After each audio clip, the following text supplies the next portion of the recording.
Alright, what is up guys? It is Dope as J bringing you guys another video. In this one, we're going to be talking about the ROG Xbox Ally X, giving you guys my thoughts on that device as a person who owns an Asus ROG Ally with the Z1 Extreme. Let me mute this real quick because I was playing Pokemon Coliseum. You guys don't know, Xbox is partnering with Asus to drop their own handheld for the market. It is a PC handheld. It is not a console handheld. So there's been a lot of misinformation and a lot of just detractors of the device who don't really come from a place of honesty. I can understand some of the concerns people might have, but they're not bringing up real concerns, right? So let's talk about this. I am an Asus ROG Ally user. I like this device a lot. 120 hertz, has a lot of different modes I can go to. Silent mode 10 watt, performance mode 15 watts, and then turbo mode at 25 watts, depending on what I'm targeting, right? For a lot of games that I emulate, I don't need anything more than 15 watts. Most times I keep it at 10 watts. If I notice that the game needs more performance, then I bump it up, right? So it's pretty good. That's my main use case of this device, right? Sometimes I might play some games from Steam on it, like Master Chief Collection or Left 4 Dead 2, something like that. But for the most part, I emulate older games on it. Especially games from consoles I never owned, like the GameCube, right? GameCube has a really good library of games I never touched. Pokemon Coliseum being one of the games I always wanted to play, so I'm playing it on my ROG Ally, which is pretty good because I've always associated Pokemon with handhelds. To be able to being able to play it on something like this is awesome, right? Another thing, right? Some people have concerns about their Xbox library. They've been making this very clear in their marketing and advertising of the ROG Xbox Ally X and the ROG Xbox Ally, and the fact that the library of games that you're going to be able to play are Xbox Play Anywhere games. So a lot of those games, older games that are not Xbox Play Anywhere and that weren't part of that initiative, is not going to be supported on this device. So I guess a lot of people had the idea that you're going to be able to run your entire library of Xbox games natively. And no, that's simply not the case, right? But you're still going to be able to play Xbox games on it, on top of other games as well. Now, let me tell you some of the benefits you're going to get from a device like a ROG Xbox Ally versus just your regular Ally or other PC handhelds, with the exception of the Steam Deck, right? One, a lot of PC handheld devices run Windows 11. And if you know anything about Windows 11, Windows 11 is not user-friendly for handhelds like this, right? They're not great on mobile devices. They're not great on handhelds. They're serviceable. You can still use it. It's manageable, but it's not the most user-friendly on a handheld, right? So you're going to get a tailored version of Windows 11 for gaming with this that doesn't have as many background services running, and a lot of the Xbox Game Bar features that you see from the console is coming to this, which is great because you want users to feel familiar with the interface. You don't want them to feel like it's complicated. Simplify it. That's what the console market likes, right? And I think that the people who are going to be most interested in something like this fits in two categories, right? You're going to have the console gamer who's interested in getting this as an extension of their library, right? So a lot of people who have a lot of titles on Xbox, or they might be Game Pass users, are going to move over to something like this and have it as an extension of their library, right? The second user is the console gamer who wants to move the PC but doesn't want to spend the money on the PC, right? And they don't want to build the PC and stuff like that. So something like this is perfect. Another advantage you're going to have with something like this versus this, right, is going to be the Z2 Extreme and the Z2 chip versus the Z1 and the Z1 Extreme. Now, I love the Z1 Extreme, but based off of recent information that's been coming out of Gamescom about this device, is that watt for watt, right? If I have this at the same wattage as this device, let's say we keep it at 10 watts, right? Watt for watt, the Xbox Ally X is going to perform anywhere from 10 to 20% more better than this. On top of the fact that you already have a better OS for gaming on that device. So I think that Microsoft and Asus have a device that has a lot of potential within the PC handheld marketplace in regards to accessibility, in regards to performance, and in regards to simplicity, right? Now, the reason why I excluded the Steam Deck is because the Steam Deck is a juggernaut within the PC handheld marketplace. It runs Steam OS, they have an OLED panel. There's a lot of great things about the Steam Deck, right? So they're a standout case within the PC handheld marketplace. Now, let me give you a statistic about the PC handheld marketplace, right?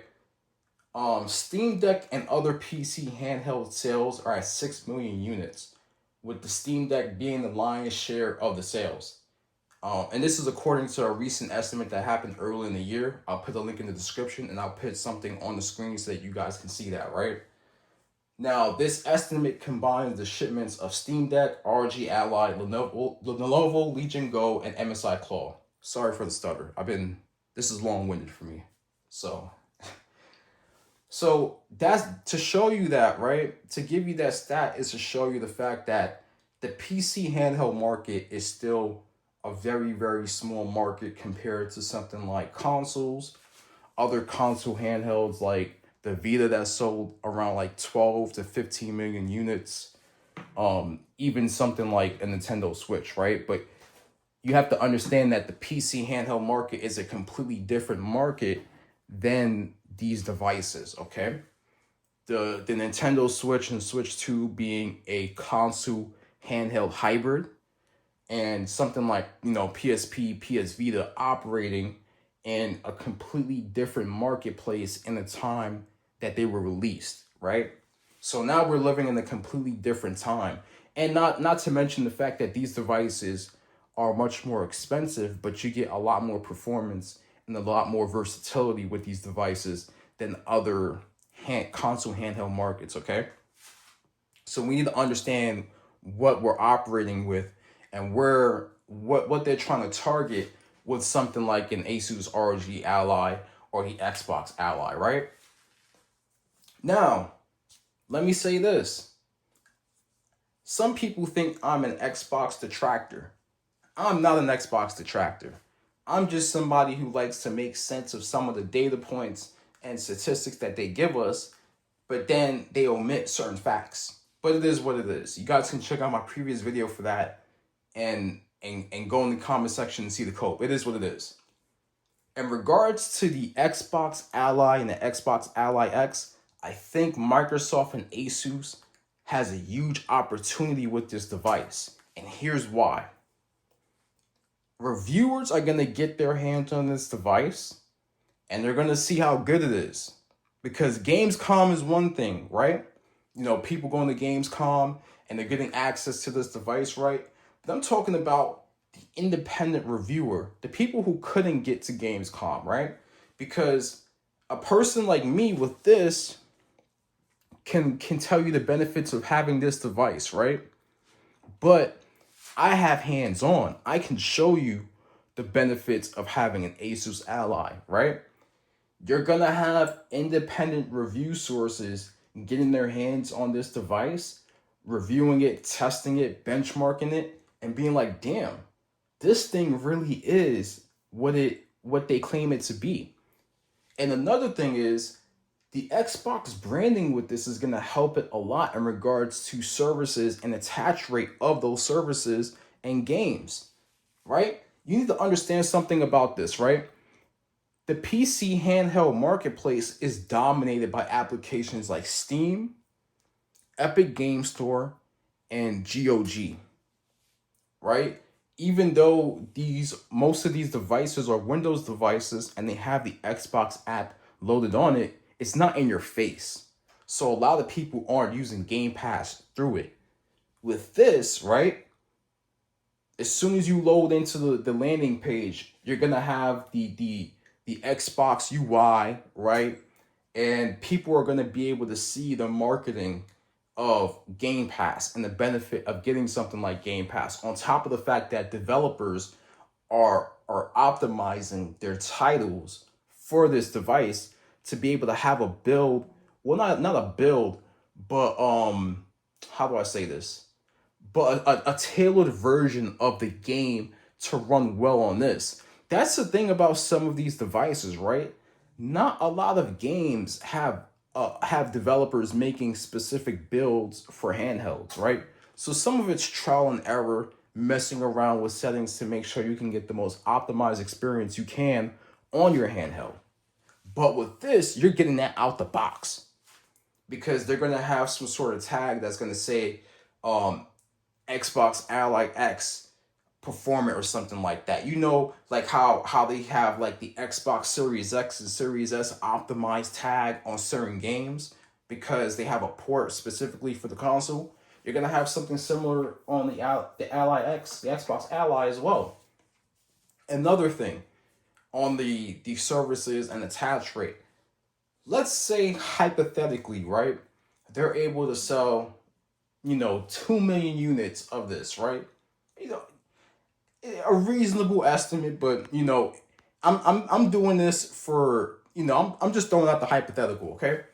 Let's say they're able to sell 2 million units of this between the release date of October 16, 2025 and 2027, right? In between that time, they're dropping more exclusives. Game Pass as a service is looking more appealing because there's more games coming out to it, right? And let's say out of that 2 million units sold within the 2 years, right? They're able to have anywhere from a 75 to 80% attach rate of Game Pass. And that's before we even talk about people spending money on the Xbox store. That will be a huge success for Microsoft and for Xbox. As I said in my previous video, you need to sell hardware to be able to get people to spend money in your ecosystem so that you're making more money and your platform's more profitable. Okay? Now, it's a great idea, in my opinion, the fact that Xbox is putting their games in their library on PlayStation. Because there are some titles that the PlayStation gamer want to play. Is this going to work with every title? Some titles are going to be able to sell a lot of copies. Some titles are not. It all depends. But I think with a device like this, you need to be able to get more people in your ecosystem. Because yes, there's 6 million units of PC handheld devices out there in the market. But it's not a huge percentage of people using Game Pass on these devices, unfortunately. A lot of these people already have their own existing library of games on the platforms I mentioned earlier. Steam, Epic Game Store, GOG. Steam being the most dominant.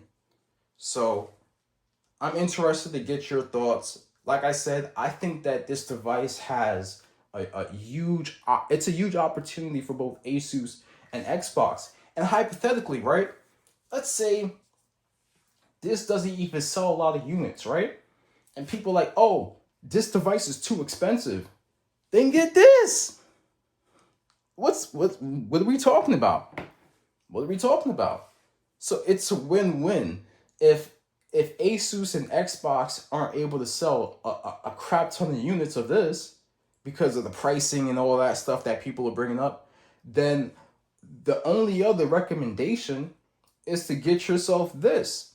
Asus is going to be like, well, our Asus ROG Ally has huge discounts and rebates on it. So you can get something like this, which is still very performant. And you can still play your Xbox games on it as well. So let me know your thoughts in the comment section. I'm interested to see where this discussion will go because I think that there are people who are making bad faith arguments about this device. And we need to dispel all of that, okay?